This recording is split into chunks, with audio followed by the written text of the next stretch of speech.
Satellite pictures show new hangars constructed at the base near Damascus Credit. ImageSat International Satellite images reportedly show Iran has established a base outside of Damascus to house missiles capable of hitting Israel, crossing a red line for the Israeli government as it struggles to stop Iranian entrenchment in Syria. Images from the Israeli satellite firm ImageSat International appear to show a pair of newly built missile hangars on the base, which strongly resemble hangars at another Iranian compound that Israel bombed last year.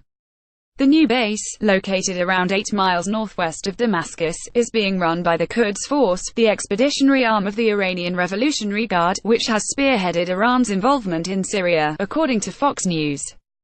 If the base is confirmed to hold Iranian missiles, its presence will likely increase the tensions between arch-rivals Israel and Iran over Syria, which have been growing sharply in recent months. Those tensions erupted in early February when Israel shot down an Iranian drone that entered its airspace from Syria and in turn lost one of its F-16 fighter jets to a Syrian regime anti-aircraft missiles. Iran denies owning the drone. Western diplomats and the UN have repeatedly warned such skirmishes could easily erupt into a devastating blown conflict, potentially pitting Israel against Iran and its allies in both Lebanon and Syria. Israel has largely stayed out of the war that has raged in Syria for the past 7 years, but it has laid down a series of what it calls red lines, aimed mainly at limiting the presence in Syria of both Iran and its proxy group Hezbollah. One of those red lines is to prevent Iran from using its alliance with the Assad regime to establish any permanent military bases in Syria. Iran continues to try to cross those red lines, said Benjamin Netanyahu, the Israeli Prime Minister, at the Munich Security Conference. Israel will not allow the Iranian regime to put a noose of terror around our neck. Last December, Israeli jets and ground missiles struck an alleged Iranian base in the Syrian city of Al-Qiswa, 8 miles south of Damascus.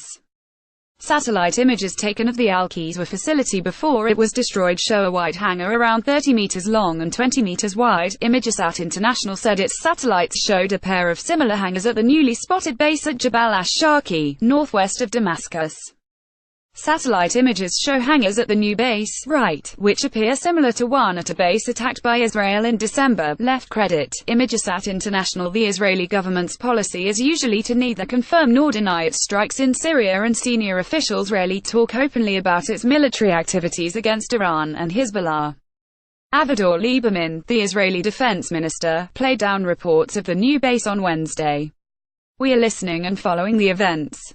We will also act in the international arena to achieve everything possible," he said. Maps published by the Institute for the Study of War, a US-based think tank, show Iran has dozens of long-term military facilities across Syria, ranging from headquarters to training facilities to drone bases. While Israel has carried out periodic strikes against the most significant facilities, it has been unable to stop the proliferation of Iranian bases. Repeated diplomatic efforts by Mr. Netanyahu to try to convince Russian leader Vladimir Putin to rein in Iran's expansion in Syria have so far failed to win over the Kremlin.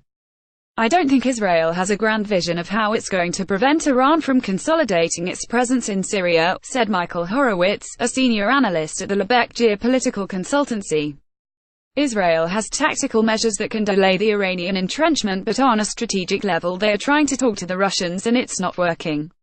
Benjamin Netanyahu, left, has tried unsuccessfully to convince Vladimir Putin, right, to rein in Iran in Syria. Credit. Photo by Mikhail Netzel. TASS via Getty Images. A senior former Israeli Air Force commander said that in the absence of a political agreement with Russia on limiting Iran's presence in Syria, Israel's military would use airstrikes try to raise the cost to Iran. An attack aimed at Israel from Iran would be very inefficient and Israel would have a long time to prepare. But an attack from Syria would be a different ballgame because they are dramatically closer, the commander said. Iran's arming of Hezbollah in Lebanon and its establishment of bases in Syria is usually presented by Israel as evidence of Iran's determination to wipe out the Jewish state. Iran regularly makes provocative anti-Semitic statements about Israel and at times even paints its missiles with Hebrew letters threatening Israel's destruction.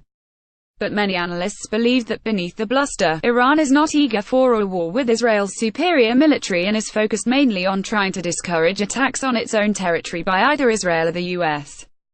It's more of a mechanism of deterrence, especially at a time when Iran is uncertain of the intentions of the current US administration. for them having a presence in Lebanon and Syria is both offensive and defensive, said Holly Dagers, the curator of the Iranist newsletter.